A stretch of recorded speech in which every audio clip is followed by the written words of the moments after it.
Sponsored by Taylor Freelance, Rainier Ballistics, Hodgson Powders, and JPL Precision. Hi, welcome to Power Factor. I'm Larry, and this week we're going to talk about the new Provisional Carry Optics Division of USPSA. So, if you look several weeks back, this is episode 235, we actually put out a preemptive episode called Production Optics, and that's the name at the time that everyone was kind of going with. There was a buzz created around this this potential to create a production optics division. So we thought we would put our opinion out there of what it should be, what it could be, and I laid out a lot of cool things, a lot of things that I still think would be really cool. And essentially, if you take a step back and look at everything I laid out, you could essentially call it limited optics, where most of the rules for limited division would apply, including the major minor scoring and the full mags and all this kind of stuff.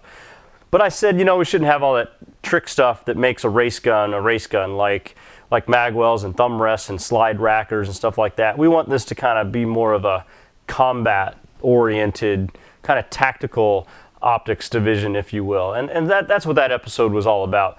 The one thing I do want to take back, and I did take it back in writing on the YouTube comments, and also I copied over to Facebook, was that I felt like as much as I would love to have full capacity magazines, and major minor scoring. Full capacity flush fit magazines is what I laid out.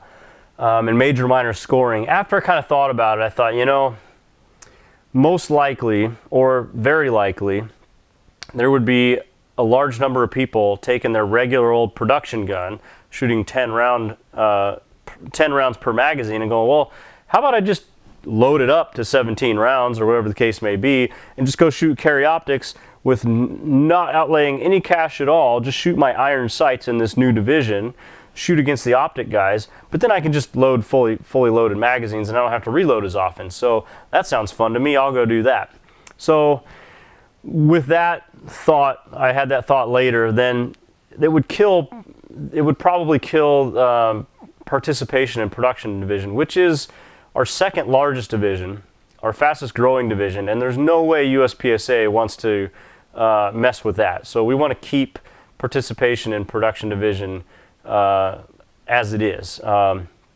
So I do want to back off of what I said on fully loaded magazines. So then if you go down to 10 round magazines, let's say, then major minor scoring doesn't make sense. Major would have a huge advantage, and then no one would be able to shoot minor because of that advantage in scoring. So based on that, everything I said, I like everything that I said in that episode except for that magazine capacity. I think it's just not realistic, and it would have to be a 10 round division. So then, less than a month later, the USPSA Board of Directors meets, and they actually decided unanimously to go forward with what they're calling carry optics as a provisional division. So one of the big questions out there is why? Why did they feel like we needed this? And essentially the answer that was written by the president of USPSA, Phil Strader, essentially the answer was, in the past, over the past 30 years, 40 years almost, USPSA has driven innovation in the firearms market, mostly the handgun market, but now with 3-gun and everything else, we and other competition sports are driving innovation in those markets, in those firearms designs. We're demanding better reliability, for example. Take semi-automatic guns out of the 80s. We're way more reliable today than we are then. So it used to be that we would drive innovation, but now we're taking a look around saying, man, all these people are taking these little miniature optic sights and putting them on top of their otherwise fairly stock handguns and shooting them, just plinking at the range, shooting law enforcement officers are carrying them that way, SWAT officers are carrying that way, probably some federal agents are carrying them that way. Outlaw matches might have, outlaw meaning not official USPSA or IDPA or any other major recognized shooting organization. Outlaw matches out there might already have divisions like that, and there's there's members of the public and the shooting community jumping on this trend, creating this trend, and USPSA now feels like they're playing catch up.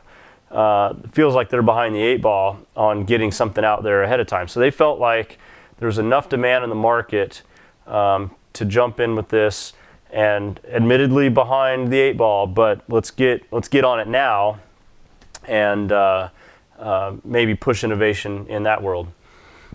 So like I say, they met less than a month later and decided on this less than a month after I put out my episode on production optics. And in order to get started on carry optics, we need a couple of things that they laid out. We need a scoring program that allows the clubs to have a place to put scores for this new division, and allows them to send it to USPSA.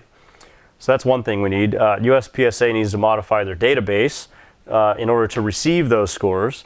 And then for now, and this is provisional until the end of the year, it's going to be limited to level 1 or club matches only. So that's what we got.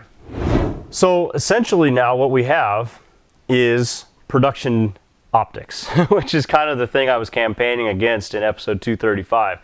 You know, I thought that in that episode I was talking about how it's cool, but it could be cooler. It should be more, especially because people that are already mounting optics to their handguns have other features that would otherwise keep you out of production division, like forward cocking serrations I kept harping on, or lightning cuts, windows cut in the top of a slide which didn't already have it, things like that.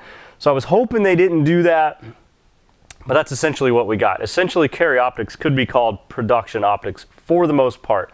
So I'm going to go through the Appendix D7, not 100% thoroughly. I'm just going to hit a few of the highlights that actually differ from production division. And they are, first of all, maximum size of the handgun. For production division, the answer is yes, because we have a box that the gun has to fit into, and it has to fit into in order to even be considered for the production approved list. There's a list of approved handguns on the production list. In order to even make the list, they have to fit the box, and then at major matches you have to prove that your gun fits the box, so you don't have some super tall sights or super long magazines or something else that you've done to make your gun bigger than the box. So in production there's maximum size, but here, since we're going to have this optic sticking out on top of the slide, we couldn't just, you know, they didn't want to make a new box because, you know, who knows how big future optics could be. Do you want to put an aim point T1 on your slide? Do you want to put a little delta point, RMR, whatever it is, and who knows what the future holds. So I think they felt like for now, we don't need a box. This, you know, there's a lot of innovation here that could be happening, so we're not going to restrict the handgun size to a box. And then the next thing is the maximum magazine length. So we've now, with carry optics, we're capped at 141.25 millimeters, which is the exact same length for limited magazines. Why is that? When this is a 10-round division, there's only 10 rounds per mag, but why the long magazine? Well, since there's not a box to constrain the size, they felt like they had to draw a line in the sand somewhere, and that's where they drew the line at a point where what we already have, which is limited length magazines at 141 millimeter. So that's another change from production division. We also have a slide machining. The only slide machining that you're allowed to do is to install the optic. So no front cocking serrations, no lightning cuts, no anything that looks cool or fancy, and I suppose even logos maybe. Like if you went to Unity Tactical or One Source Tactical, I was kind of a couple of guys I mentioned before, or Grizz Precision. These guys have a little engraver, you know, or CNC that will engrave their logo into the slide. I suppose possibly that can be construed as slide machining that's not allowed. So watch out for that kind of stuff for now.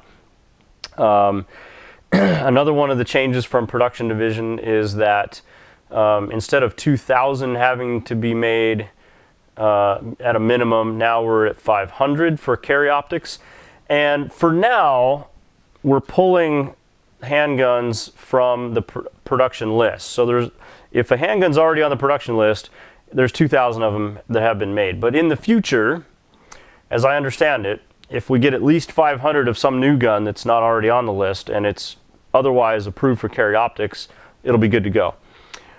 The biggest change that has a lot of people upset right now is that there is a weight limit. There's an overall weight limit of 35 ounces for your gun with the magazine inserted. With production division, it was simply 2 ounces over the factory listed weight, so that you could change out a couple of components. And sometimes, say for a Glock example, the sights are plastic. You want to put some Dawson precision adjustable sights. They're pretty large, they're metal, they weigh something. You want to put a metal guide rod in there, it weighs something if you're changing out from plastic. So there's a 2 ounce leeway in production. Carry optics, it's just capped right at 35 ounces. And the reason why it's got some people upset is because there's a lot of people out there that like their steel framed handguns.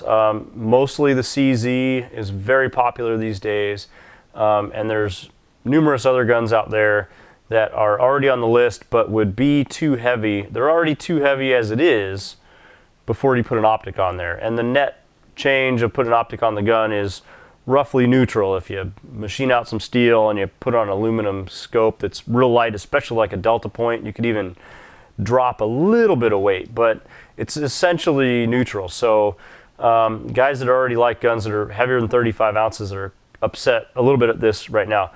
But I will say that USPSA has learned lessons from the past.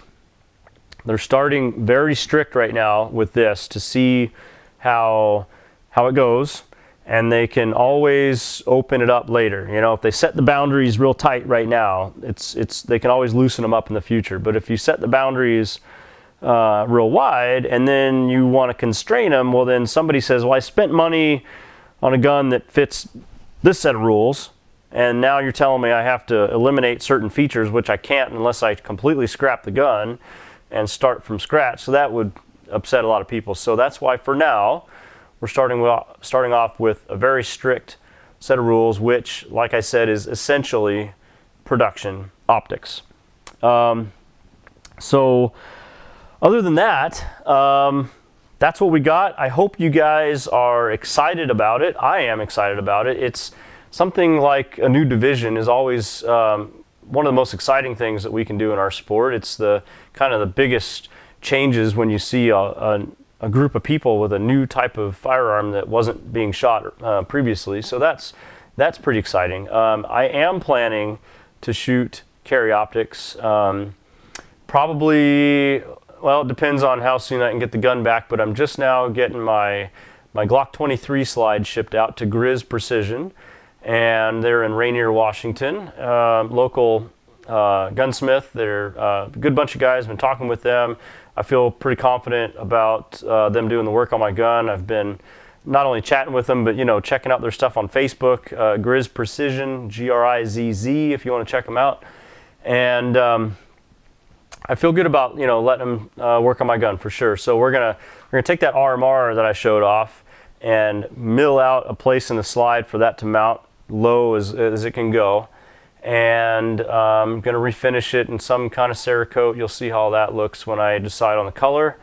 And otherwise, let us know what you think. I've been reading a lot of people that love it, people that hate it. I'm not sure why people don't like it. It's my opinion. It's kind of, if you don't like it, don't play. Just continue shooting what you like to shoot. That's fine. I mean, I don't like revolver, but I'm not anti-revolver. If somebody wants to shoot a revolver, that's great. I don't have a problem with that. So hopefully you guys are excited about this as I am, and let us know if you plan to shoot this division and what gun you plan to shoot in this division and what optic. I'm very curious. what optic you like, what gun you like, and send that to us or comment here on the YouTube channel or on our Facebook page. And otherwise, if you got questions or comments for us that you want to do privately, not posted on the internet to see, shoot us an email at powerfactorshow@gmail.com. Of course, Facebook, YouTube, you know all that stuff. Check out all our sponsors, Rainier Ballistics to get your bullets, Hodgdon Powders to get gunpowder, Taylor Freelance if you want those base pads to add some capacity to your magazines, or the new hotness that we showed off on our show quite a long time ago, which is this sight block.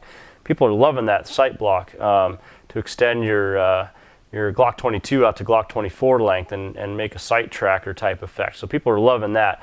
And as mentioned on this particular episode, go check out Grizz Precision. I think they do some good stuff, and we're going to try and maybe go see them someday and do a show from their shop. So definitely check them out at their webpage and on Facebook as well. They do some good work on not only pistols, but rifles and shotguns. They're all into 3-gun and forging cool knives and cool stuff, and they're military veterans, so they deserve your business. So check them out. Until next week, I'm Larry. Thanks a lot.